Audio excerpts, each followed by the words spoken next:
할렐루야. 네, 이른 아침부터 수고가 많으시죠? 네, 만나서 뵙게 되어 감사합니다.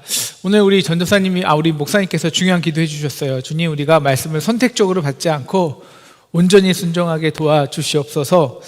우리가 그 성경 말씀을요, 가장 위험한 것이 선택적으로 받고 선택적으로 순종하는 거예요.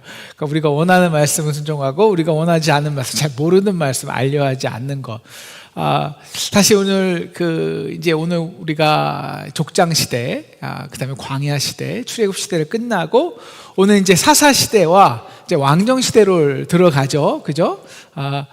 그 사사 시대 하나님께서 여호수아에게 그 아브라함부터 약속의 땅을 성취하고 그 땅을 주셨음에도 불구하고 그들이 그 땅을 선택적으로 정복했어요. 완전히 정복하지 않아요. 아브라함 족속과 그 다음에 많은 족속을 남겨놓아요. 그것이 이제 앞으로 이스라엘 백성의 역사 속으로 계속 우상 숭배에 빠져서 이제 바벨론에 잡혀가고 유다 민족이 멸절되는 가장 큰 잔초가 된 것입니다. 그 모든 이유가 뭐냐? 선택적으로 순종한 거예요. 선택적으로 순종한 거. 그래서 자기들이 원하는 사람들은 남겨놓고 조금 이게 7년 동안 전쟁했으니까요, 피곤했겠죠, 그죠? 그 다음에 이제 전쟁도 끝내고 싶겠죠. 그리고 생각해 보니까 좀 남겨두면 뭐가 좋냐? 좀 종 삼기 좋은 거예요. 우리에게 편한 거예요. 그리고 좀 이렇게 또 우리에게 그 사람들의 종도 삼고 그 다음에 물질도 우리가 좀 얻고, 그래서 완전히 진멸을 시키지 않고 선택적으로 우리가 원하는 것을 남겨뒀기 때문에 이제 사사기부터 끊임없이 바벨론에게 망하기까지의 모든 이스라엘의 우상 숭배와 죄악이 그 남겨놓은 그 사사기 여호수아 때 완전히 정복하지 못한 그 이웃 민족을 통해서 그들의 죄악상이 지금까지 성경 전체 예수님 오시기 전까지의 모든 문제가 여기서부터 야기되었다. 사울의 범죄도 마찬가지입니다. 사울의 왕정이 실패한 것은 그가 선택적으로 순종했기 때문이에요. 그래서 우리가 오늘 김성식 목사님이 기도했는데, 하나님, 우리가 그만 섬기라는 것은요, 하나님만 섬기라. 하나님은 유일한 하나님이고 완전한 하나님. 너희는 아브라함에게 말씀한 것처럼 나는 전능한 하나님이라 너는 내 앞에서 완전하라. 우리가 이 성경을요, 이 성경 통독이 굉장히 중요한 이유가 있습니다. 그리고 성독뿐만 아니라 저희가 성경 통독 한 일주일 전에 이 성경 흐름을 계속 여러분께 같이 강의하잖아요.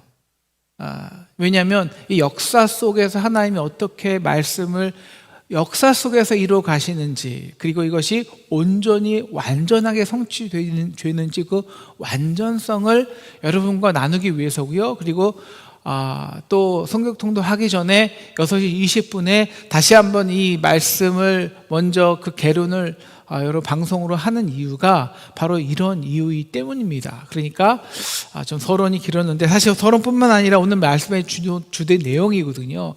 여러분, 우리 수요 예배 때 꼭 같이 나오셔서 우리 다음 주에 내일부터 읽은 내용을, 일주일간 읽은 내용을 우리가 함께 배워야 돼요. 그 역사를 배워야 되고요. 그래서 꼭 함께 나오시고, 못 오시는 분은 꼭 같이 수요 예배 실시간으로 또 나중에 참여해 주셔서 우리가 이 통으로 성경 말씀 그대로, 역사를 그대로 우리 머리에, 우리 마음에 담아서 말씀을 읽을 수 있는 우리 저와 여러분 되기를 주님의 이름으로 축원합니다. 네, 그래서 계속 좀 이제는 다 나오셔도 되지 않나요? 그래, 2차 우리 2번 다 맞으신 분은 꼭 나오세요. 2번 다 맞으셨는데 왜 안 나오세요? 2번 다 맞으신 분은 다 나오시고요. 그 다음에 꼭 옆에 사람들에게 꼭 오늘 나오신 분들은요, 전화해 주셔서 수요일에 나오자, 실시간에도 참여하시라. 그거 우리 성경만 읽는 것뿐만 아니라 먼저 이 말씀을 듣고 성경을 읽어야 정말 도움이 됩니다. 좀 서론이 길었는데 용서해 주시고요. 자, 우리 사사기 오늘 룻기, 우리 다음 주 수요일까지가 우리 사사기 룻기 3회 상하예요. 그 이유는 왜 사사기에 실패했는가? 아까 말했죠. 그들이 부분적으로 순종해서다. 왜 그들이 하나님께서 가나안 족속을 멸절시키라고 했나요? 가장 우상숭배한 족속이기 때문입니다. 그래서 가장 음란하죠. 그래서 그 땅을 멸하신 거예요. 근데 왜 하나님이 가나안 땅에서 이스라엘 백성을 뿌리째 뽑아서 바벨론으로 옮기셨냐? 그 이유가 뭔지 아세요? 그 이유가 우리 나중에 배울 거지만, 야, 너희나 가나안 족속이나 너나 우상 숭배하는 게 똑같다. 너희가 더 음란하다. 그럴 바야 너희를 다르게 뽑아 버리겠다. 그거거든요. 그런데 사사기 시대, 여호수아 시대 그들은 이 가나안 족속을 남겨놓죠. 그래서 이 모든 것이 이 사사의 가장 실패한 원인이 됩니다. 그래서 사사기는 실패와 구원의 책인데요. 이스라엘의 역사 속에서 이 이스라엘 백성들이 가나안 족속으로 세속화되죠. 그리고 실패합니다. 그리고 우상숭배하죠. 그래서 하나님은 그래서 그 죄로 그 옆에 있는 이 민족들을 다시 흥황하게 일어나게 하시고, 그 민족들로 이스라엘이 고난을 당하면 다시 이스라엘이 부르짖고 그 악순환이 반복되죠. 그때마다 사사를 통해서 하나님의 구원하시는 이야기가 바로 이 사사기입니다. 그럼에도 하나님은 이스라엘 백성을 구원을 베푸시고 그러면 하나님의 사랑을 보여주시죠. 우리 사사기는요, 세 정도로 나눌 수 있죠. 맨 처음이 원주민들의 반격, 왜 원주민들이 생겼나, 그리고 이제 12사사의 등장이고요, 구원과 타락이고, 마지막 레위 족속들의 타락까지 보여줍니다. 우리 원주민들의 반격 1장, 2장에는요, 다 그 이유가 뭐냐, 그들을 완전히 진멸하지 못한 거예요. 그래서 그들로 인해서 우상숭배에 빠지고, 그리고 이후 세대, 여호와를 알지 못한 세대들이 우상숭배에 물들게 되는 그 원인이 되는 것을 우리가 알 수 있죠. 우리 사사시대 영토를 여러분 이제 지도를 보셨는데요.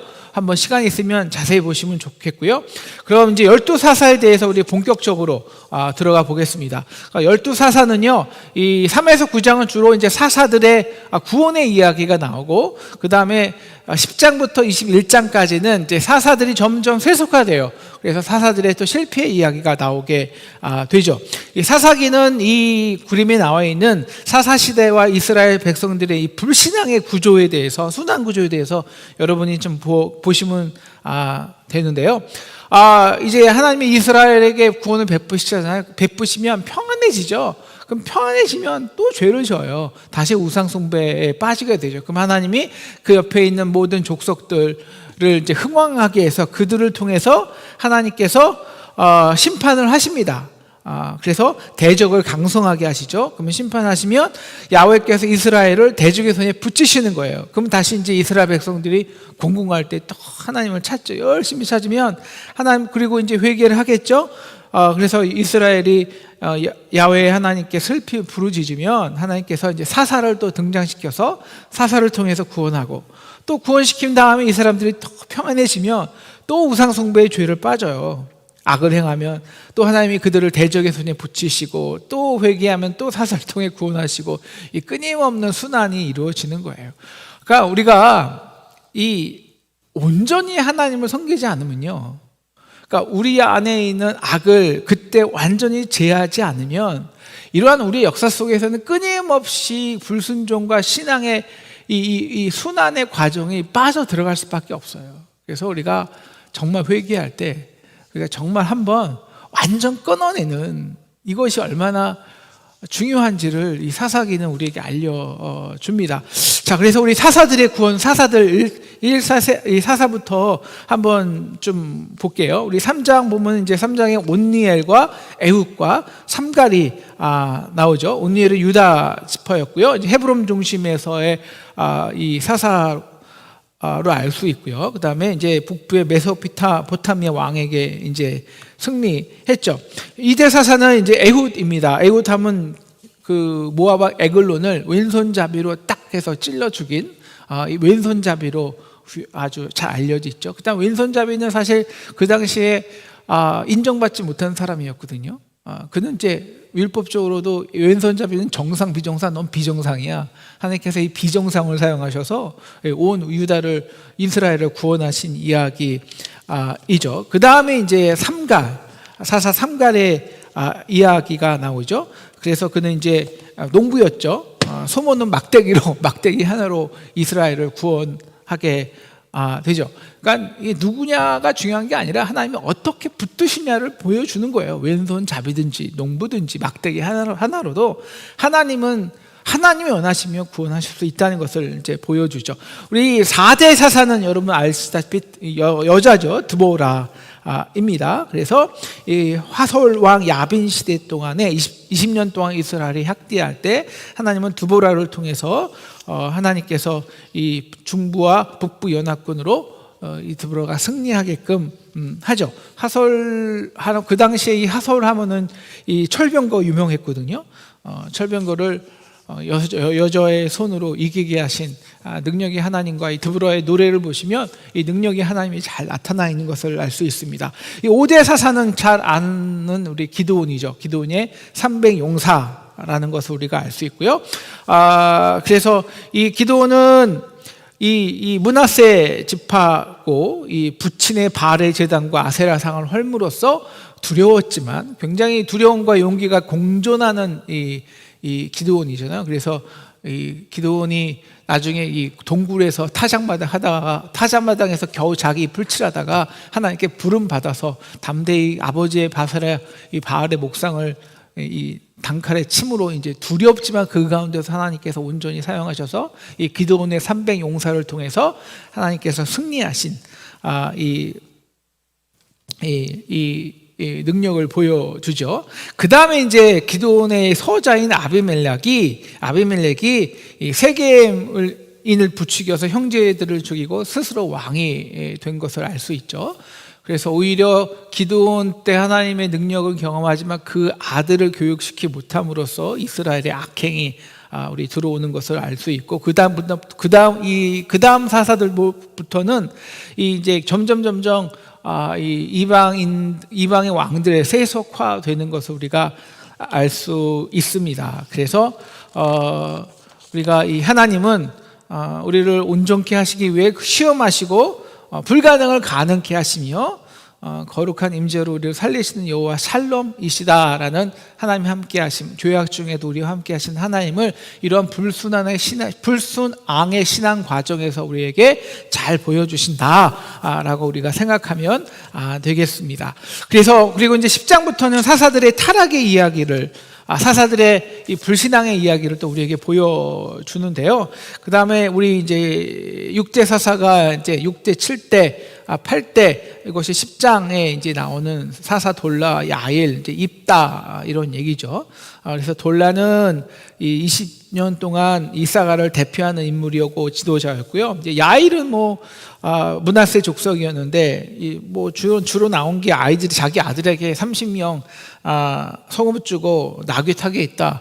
다시 말하면 사사가 한 일이요. 그때부터는 아이들에게 집 준 거예요. 자동차 사주고 요즘 말로 그게 사사의 자랑이에요. 야, 내가 30명이 있는데 우리 30명들 다 내가 아파트 저기 강남에 큰 아파트 사줬다. 다 포르쉐 하나씩 다 사줬어. 이거 남긴 거예요.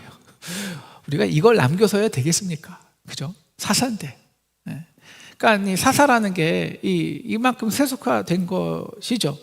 우리 9대 사사는 이제 입산, 엘론, 압돈 이런, 그리고 이제 사사 입단은 이 유명한 게 이제 자기의 하나님 앞에서의 서원이죠.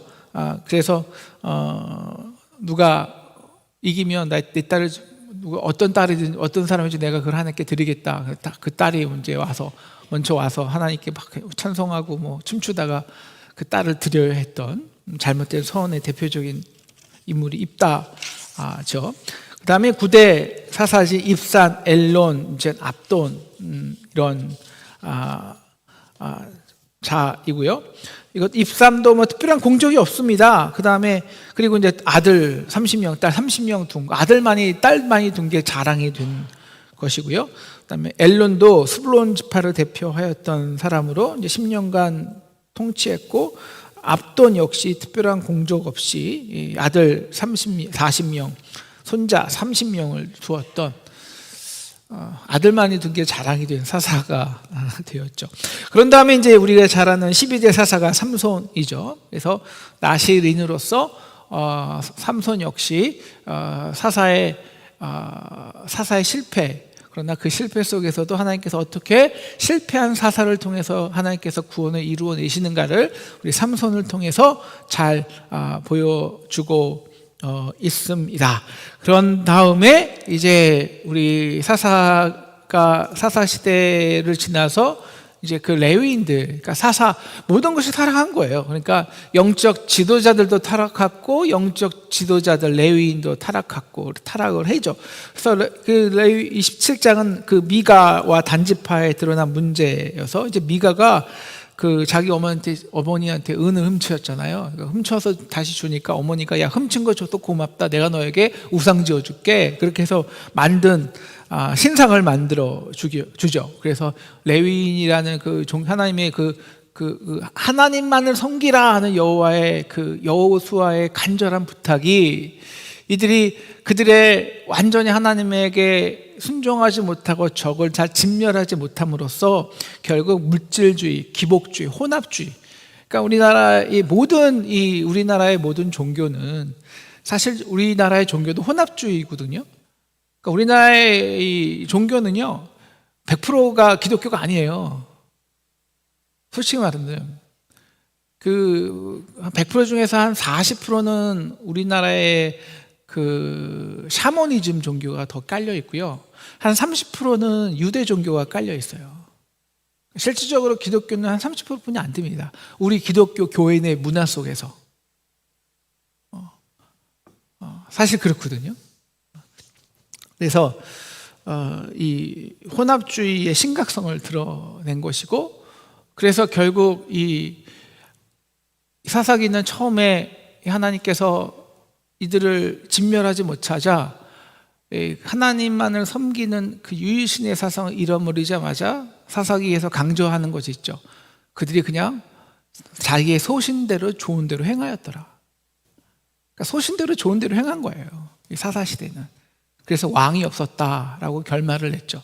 이 왕이 없었다는 거는, 그 왕이라는 것은 다시 말하면 어떤 정치적인 왕이 아니라 그들의 삶의 중심이 없었다는 거예요. 나의 삶의 중심이 하나님이 우리의 진짜 왕이 되지 못하면 우리는 언제나 이 혼합주의, 여기 따르고 저기 따르고, 이거 숭배하고 저기 숭배하고, 이 문제 생기면 저 사람 의지하고, 그럴 수밖에 없다는 것을 사사기는 우리에게 적나라하게 보여주는 책입니다.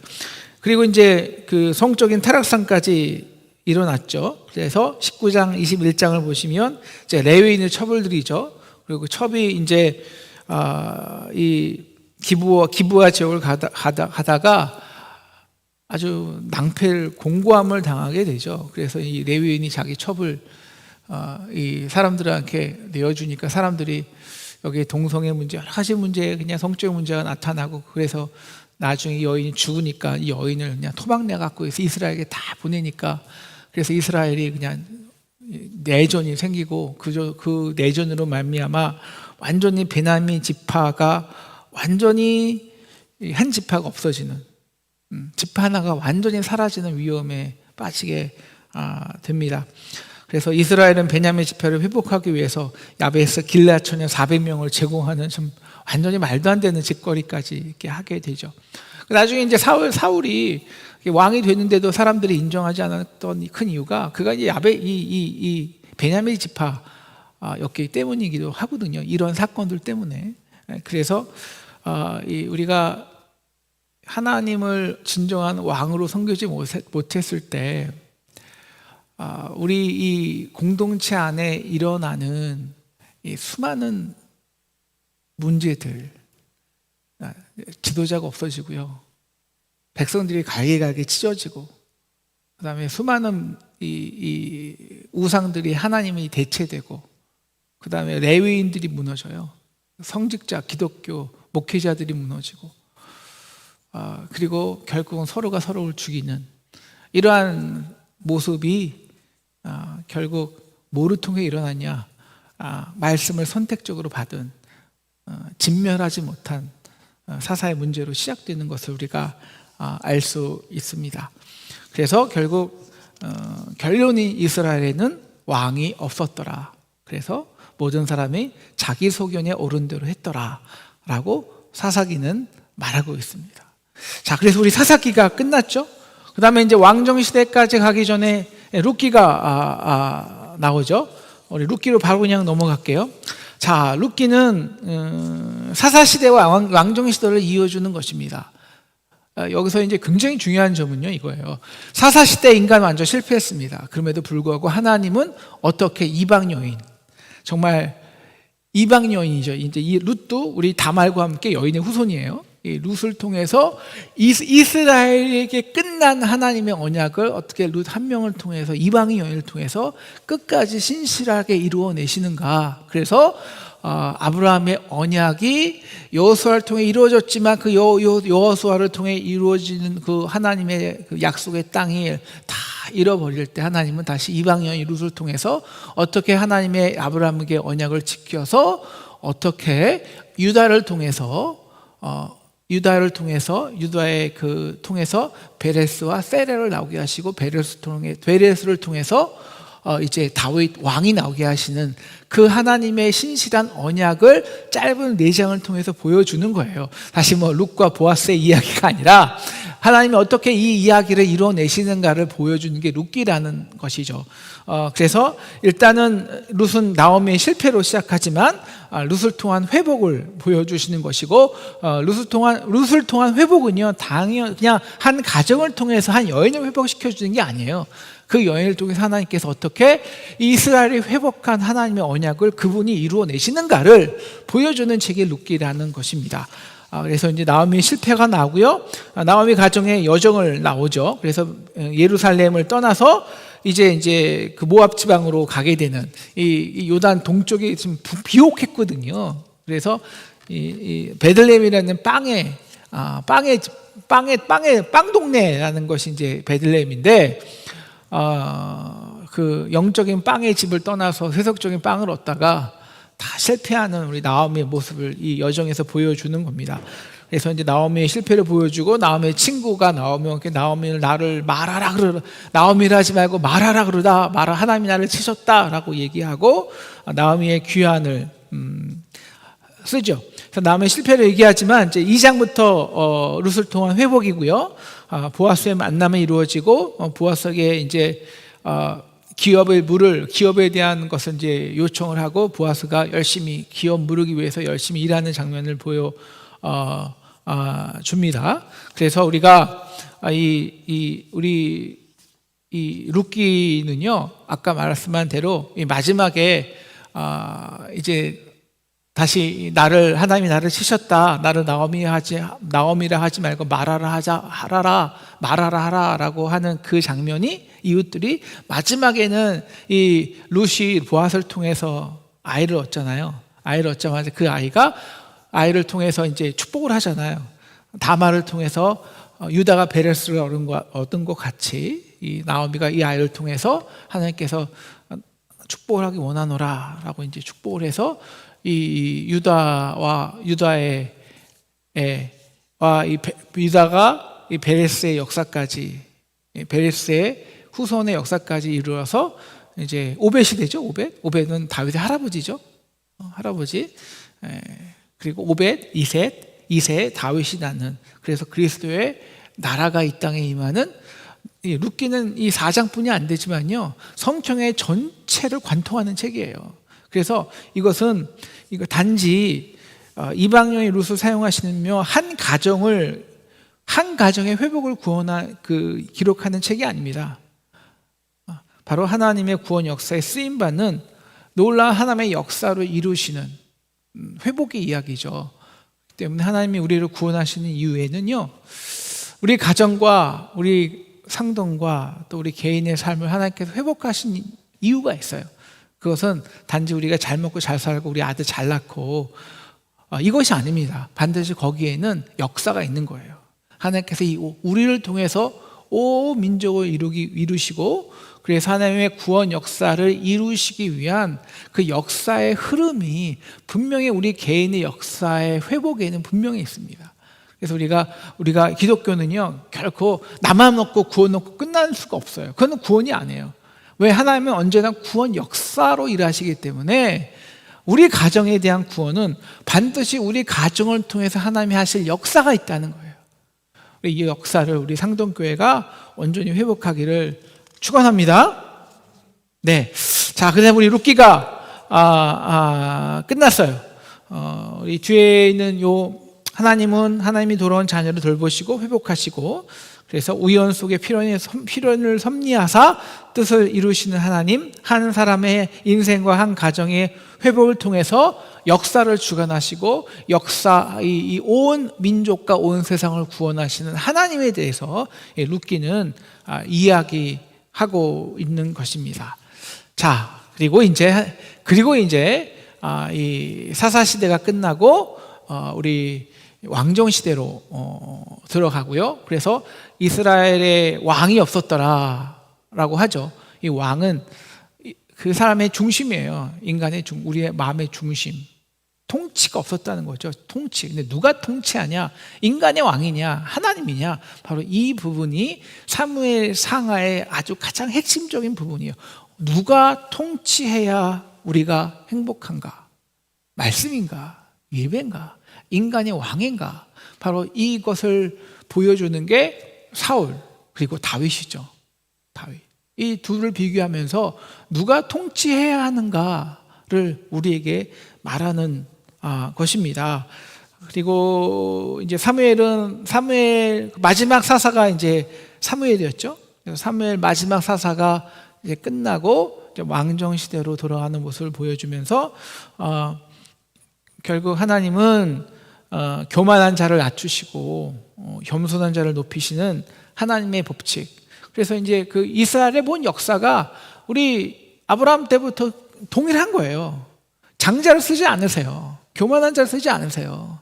세상의 섭리와 역사를 쓰지 아니하고 하나님의 마음에 드는 그 중심이 합한 사람, 겸손한 자를 하나님께서 쓰셔서 하나님의 법칙에 의해서 하나님의 사람을 선택하시고 하나님의 구원의 역사를 이루시는 거죠.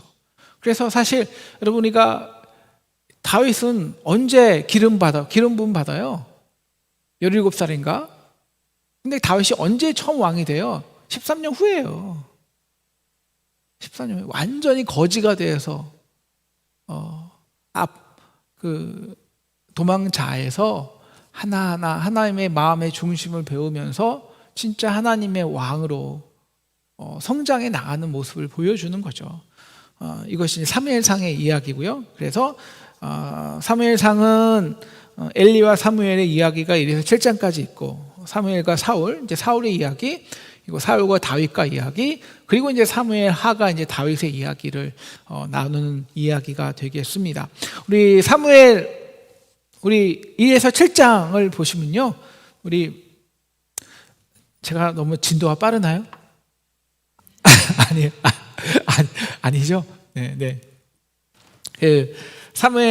엘리와 사무엘이 나오죠. 그래서 엘리와 사무엘이 등장하고 이제 1장 사무엘이 등장하죠. 그래서 한나의 서원기도, 그래서 이 분인나와 이 한나와의 이 여자와의 갈등을 통해서 하나님은 이 한나에게 이 시대의 하나님의 아픔을 중보하게 합니다. 그래서 한나에게 이 아들이 없는 아픔을 주신 것은, 이 시대에 하나님이 생명을 낳지 못하는 것은 하나님의 마음이었거든요. 그래서 이 시대는 이제 말씀이 없는 시대잖아요. 말씀이 없는 시대.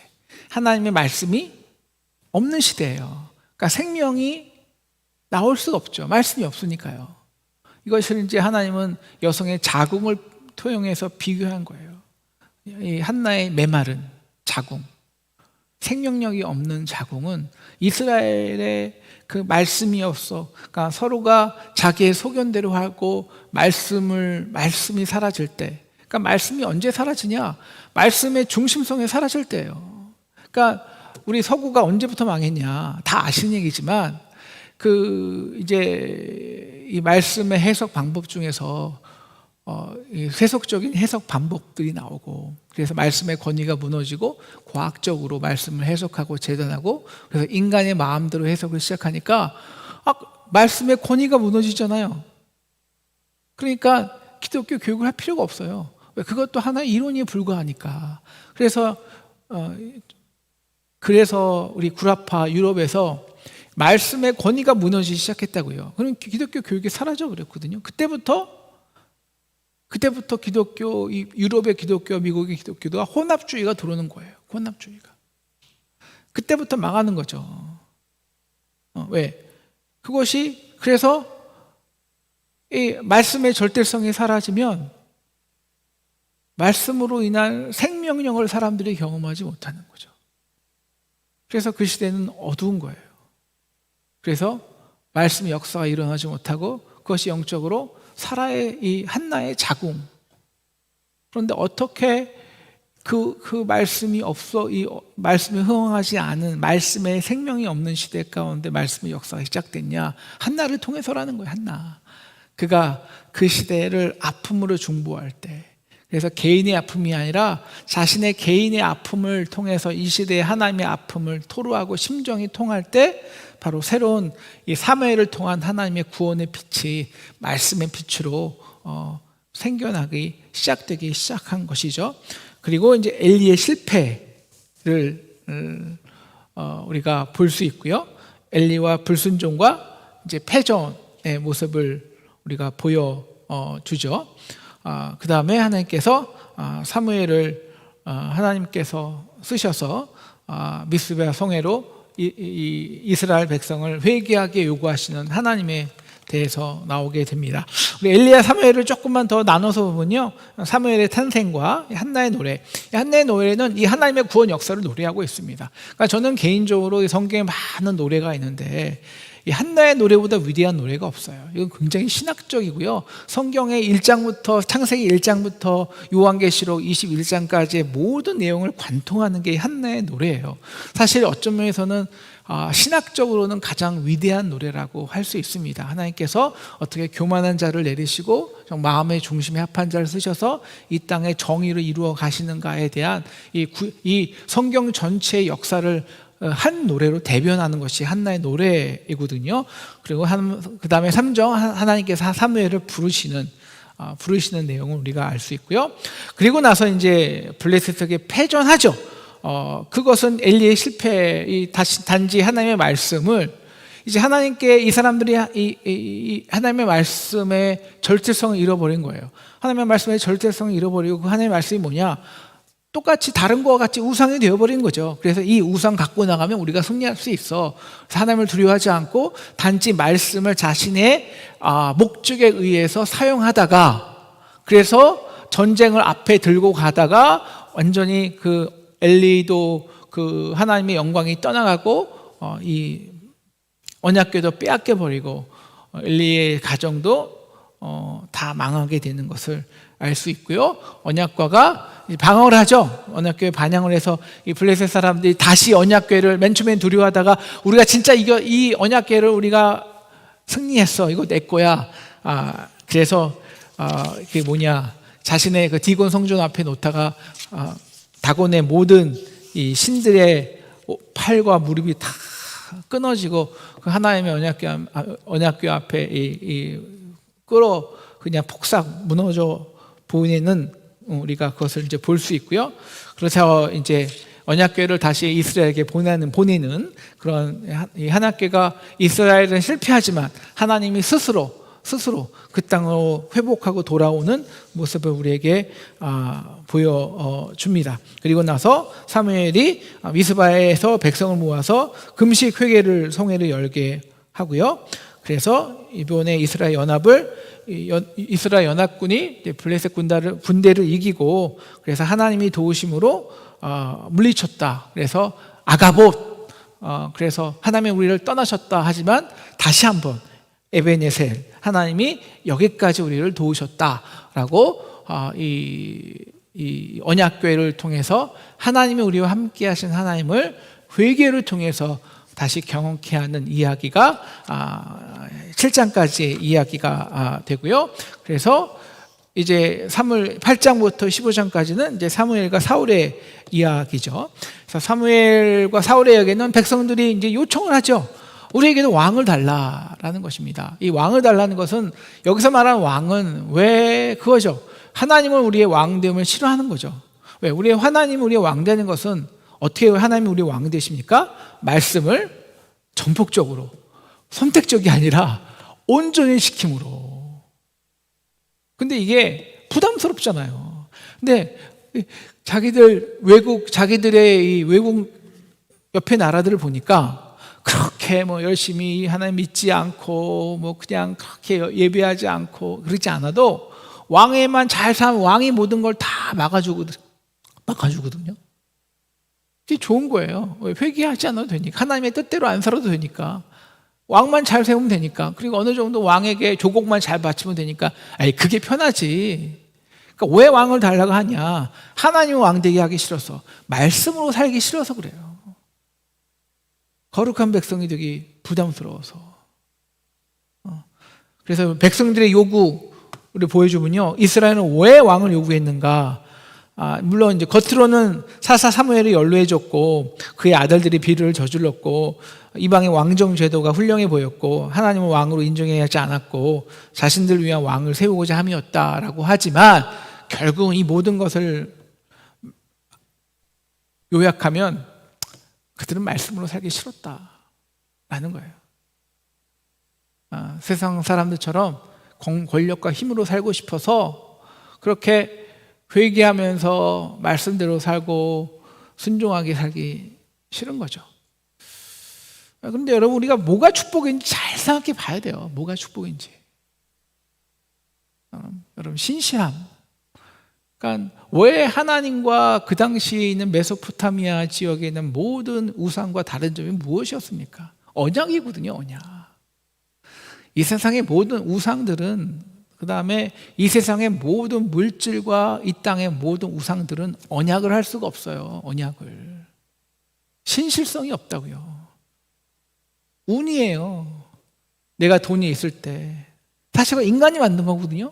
인간의 필요에 의해서. 그러니까 언제나 변하죠. 변해요. 그러니까 불안하죠. 이번에 이래야 되고 저번엔 저래야 하고. 상황 따라 바뀌죠. 왜 말씀이 위대한가? 언약이 위대한가? 변하지 않기 때문이에요. 역사를 이루어가기 때문이에요.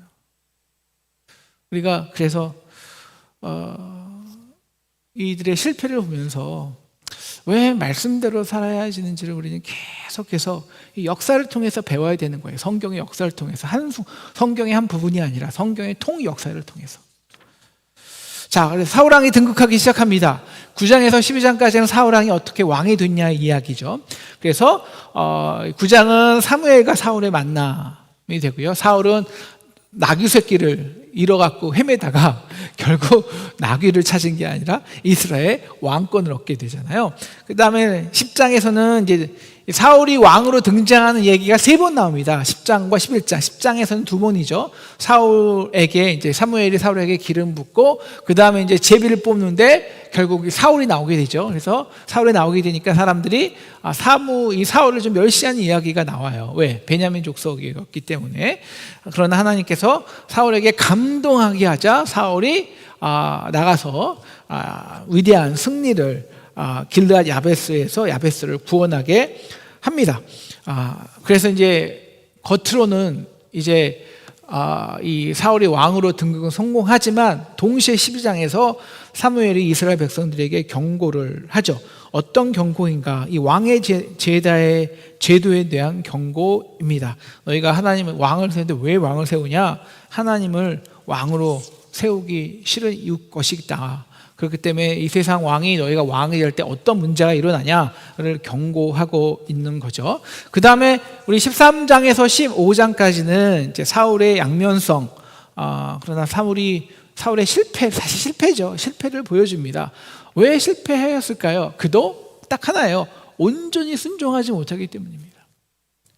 그러니까 하나님을 그가 그가 왕이 된 이유는 전적인 하나님의 능력과 부르심과 선택이었어요. 그러니까 왕이 되는데, 근데 왕이 되자마자 사울은 이 자존감이 있어야 되거든요. 하나님이 나를 선택했다. 근데 그 중심에 그게 있지 않고 내가 어떻게 하든지 이 이스라엘 백성에게 왕으로 인정받아야 된다는 두려움이 있었어요.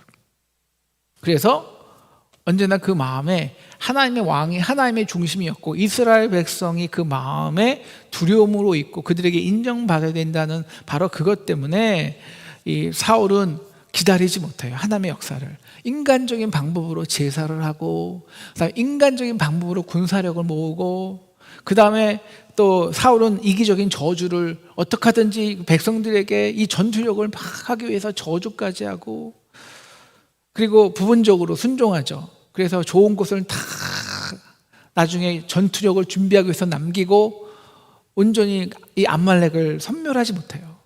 왜? 전투력이 있어야 되거든요. 무기 사야 되거든요. 그러니까 좋은 건 다 세이브한 거예요. 왜?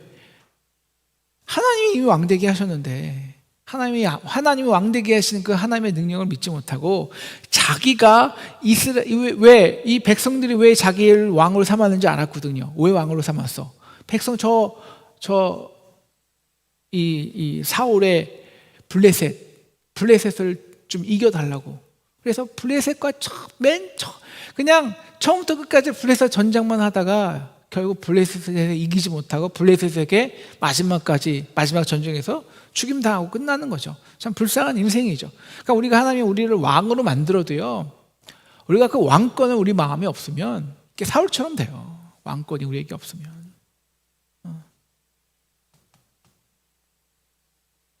그 다음에 우리 사울과 다윗 이야기를 이제 해보도록 하겠습니다.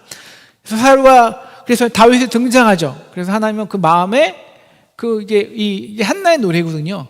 이 세상에 높은 자를 쓰시는 게 아니라 그 마음에 겸손하고 하나님을 중심에 맞는 자를 쓰셔서 하나님께서 그를 통해서 역사를 이루시는데, 그것은 다윗을 통해서 하나님의 나라의 역사를 이루시는 방법은 그를 한순간에 왕이 되게 하시는 게 아니라 그를 가장 가난하고 공고한 자들과 함께 하심으로 그들과 함께 하여서 조금씩 13년 동안의 광야의 훈련을 거쳐서 처음에는 유다, 그 다음에 통합 왕으로 만드는 과정이에요. 그래서 거의 23년이 걸려요. 22년이.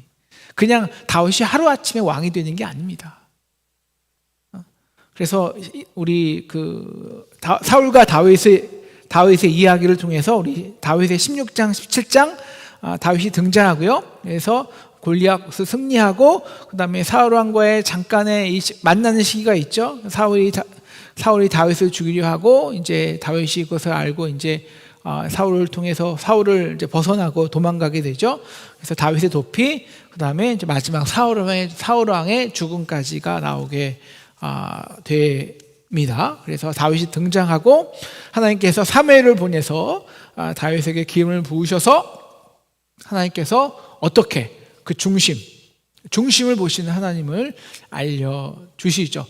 그래서 그 이새조차 다윗 걔는 막내야, 걔가 뭘 해 라고 아들 축에도 끼우지 않았지만, 하나님은 그리고 심지어 사무엘조차 다윗은 염두에 두지 않았지만 하나님은 광야에서, 이 세상의 정치가 아니라 광야에서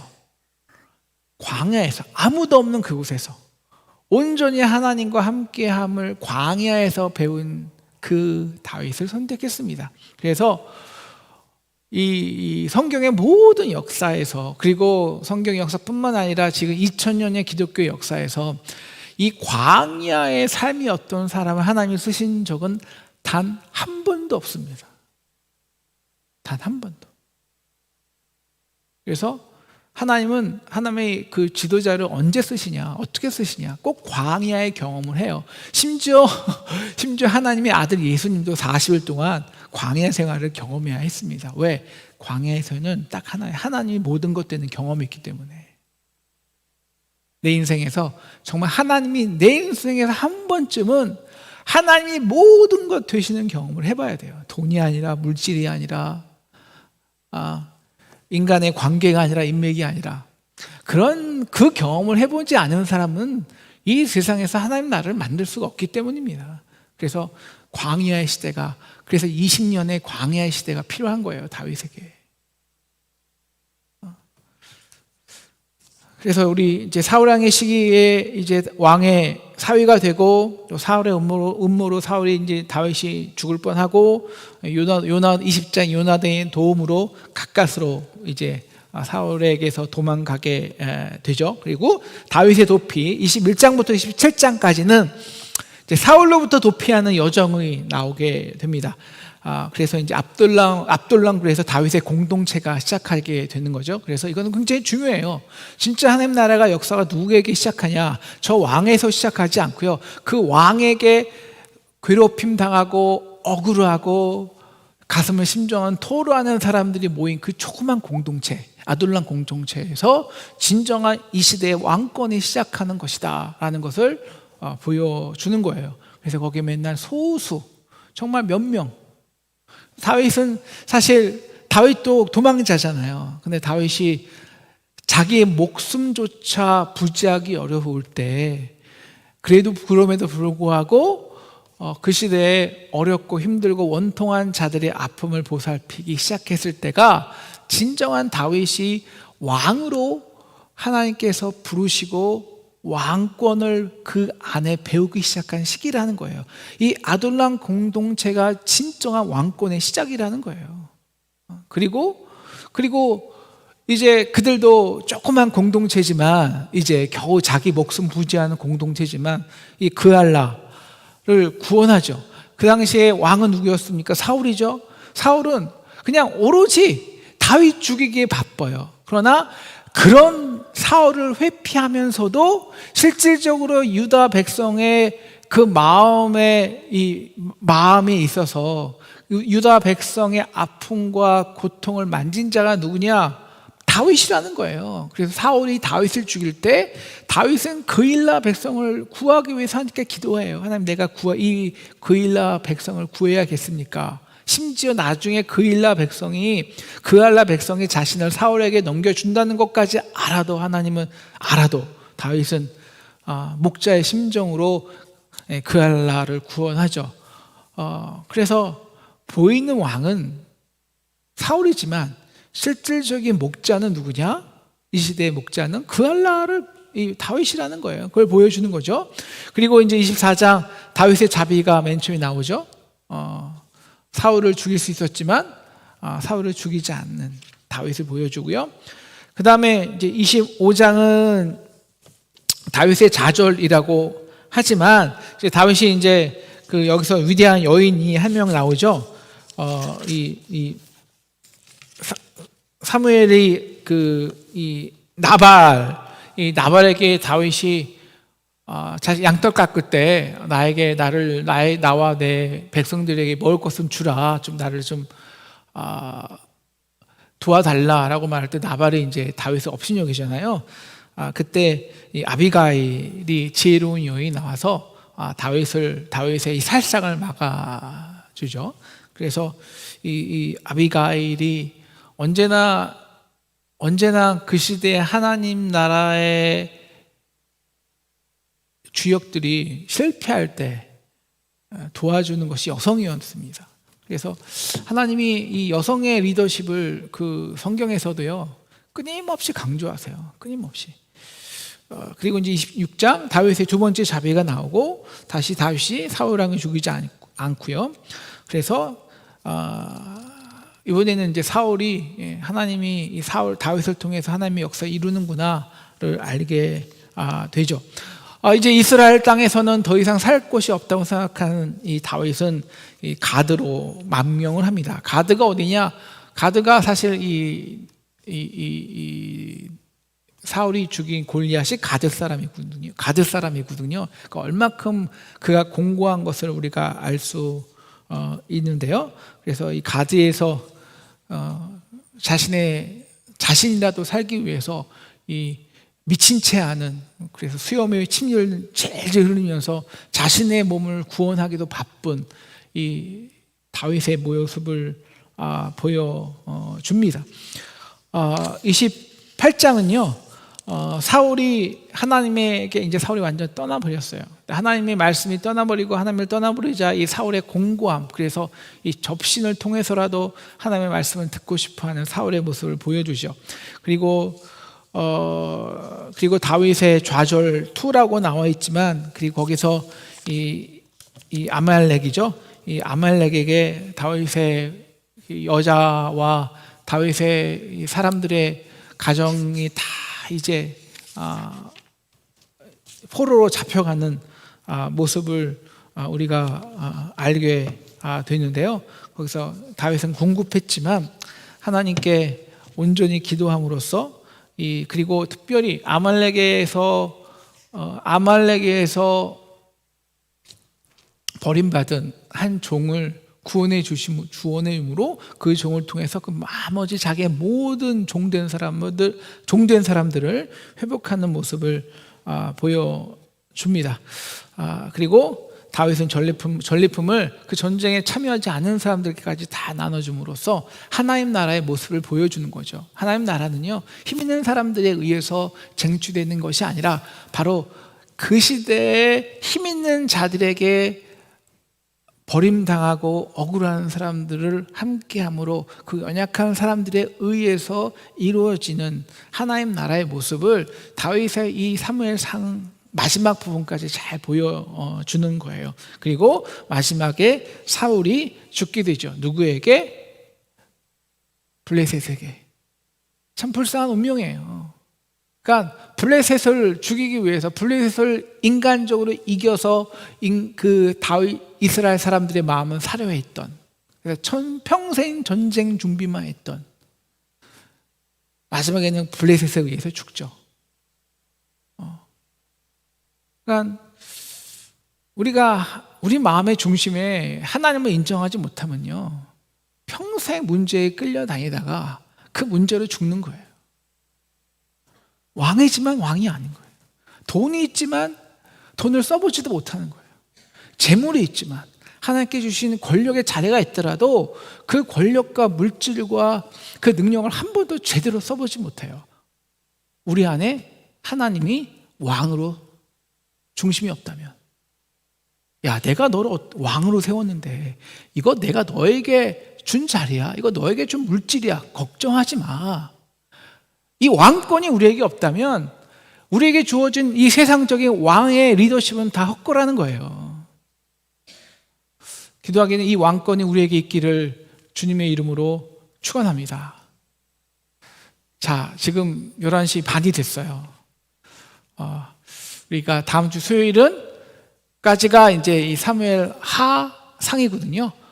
그래서 우리 다음 주에 사무엘 하부터 시작하도록 하겠습니다. 제가 사무엘 하까지 준비했는데요. 시간 관계상 오늘 사무엘 상까지 마치고 다음에 또 이어서 사무엘 하 하도록 하겠습니다. 감사합니다. 우리 함께 기도하겠습니다. 하나님, 이스라엘 백성이 어떻게 적과 꿀이 흐르는 땅을 얻었음에도 거기서 주인이 아니라 노예로 살았는지 배우게 됩니다. 하나님, 타협하지 않게 하시고 온전히 말씀에 순종하게 하셔서 두려워하지 않고 주님 주신 왕권으로 우리 주님 주신 땅을 누릴 수 있는 저희에게 도와주시옵소서. 하나님, 우리 하나님께서 우리 상동에게 주신 왕권이 있습니다. 땅이 있습니다. 축복이 있습니다.